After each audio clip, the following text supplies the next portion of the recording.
keutamaan Palestina sendiri dan keutamaan Masjidil Aqsa. Yang kita harus ketahui, memang Palestina adalah wilayah yang diperintahkan oleh Nabi SAW dan oleh Allah SWT untuk menguasainya. Makanya beliau mengatakan, termasuk 6 tanda-tanda hari kiamat, yaitu termasuk dibebaskannya Palestina. Dan ini perintah untuk membebaskan Palestina. Dan Allah SWT menyebutkan banyak sekali kelebihan Palestina. Di antaranya negeri yang penuh dengan berkah. Allah sebutkan dalam surah Isra, surah 17 ayat 1. Ya. A'udzubillahi minasyaitonir rajim. Subhanalladzi asra bi 'abdihi lailan minal haram minal masjidil haram ilal masjidil aqsa alladzi barakna haulahu liyuriyahu min ayatina innahu huwas samiul basir. Segala puji bagi Allah yang telah memperjalankan hambanya Muhammad malam hari dari Masjidil Haram ke Masjidil Aqsa yang telah kami berkahi di sekitarnya.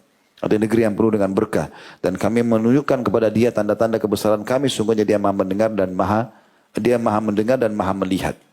Kata para ulama, kenapa Allah Subhanahu wa taala memilihkan nabinya Muhammad sallallahu alaihi wasallam itu ke Palestina dulu? Kenapa tidak langsung dari Mekah ke langit?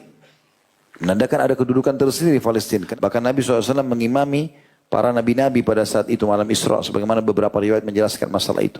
Baru kemudian beliau Mi'raj ke langit. Kembali pun sama, beliau kembali dulu ke Palestina, baru kembali ke Mekah. Tidak ada sesuatu di situ.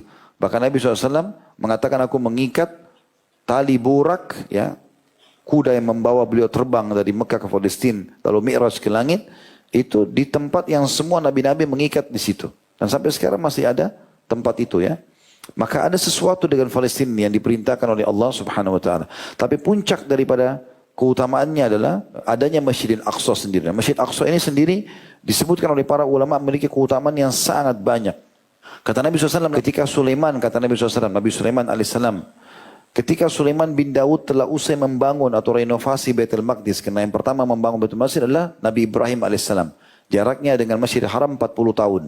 Memang dalam hadis sahih dikatakan, Nabi Ibrahim AS bangun Masjid Haram dulu, Ka'bah, 40 tahun setelahnya membangun Masjid Aqsa di Palestina.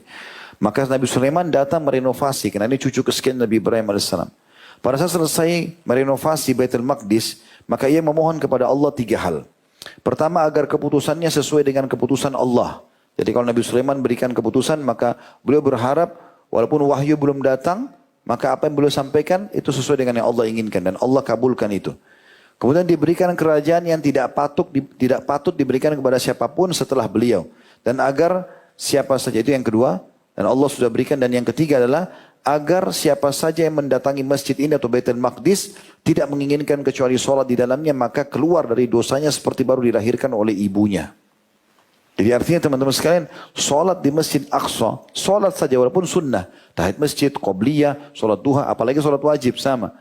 Sholat saja 2 rakaat. Doanya Nabi Sulaiman dan Allah kabulkan agar begitu sholat seperti baru dilahirkan oleh ibunya. Kita tahu keutamaan ini didapatkan kalau orang haji. Makanya para sahabat semangat sekali untuk mengejar Palestina itu. Kemudian juga disebutkan di dalam hadis yang lain, saya pilihkan satu hadis lagi. Pilihlah negeri Syam itu. Kalau kalian mau tinggal, yang paling bagus tinggal di negeri Syam. Puncaknya Palestina. Karena kata Nabi SAW itu adalah negeri pilihan Allah di muka bumi. Dan akan berkumpul pada saat itu nanti hari kiamat hamba-hambanya pilihan pula.